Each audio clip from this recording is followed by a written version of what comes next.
Mas histórica. não existia país Palestina antes de 47. Aquela região que utilizava aquela moeda, que utilizava... Não tinha moeda.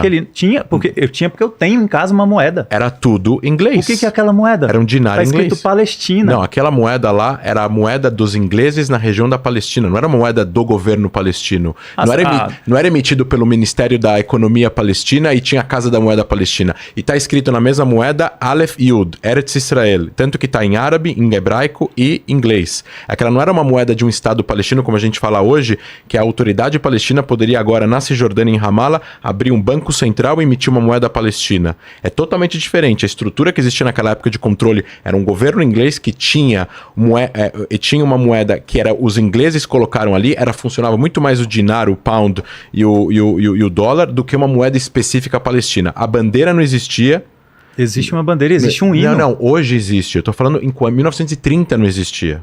Não existia um país. Era tudo uma coisa controlada pelos ingleses sobre uma ocupação militar dos ingleses. Vamos fazer assim. Eu vou seguir esse raciocínio para chegar na solução, porque de fato a gente tem diferenças nisso. Te peço perdão por interromper. Tá tudo bem, né? Você não me interrompeu, eu te interrompi algumas vezes, sim, com respeito, mas desculpa interromper. Como a questão de solução.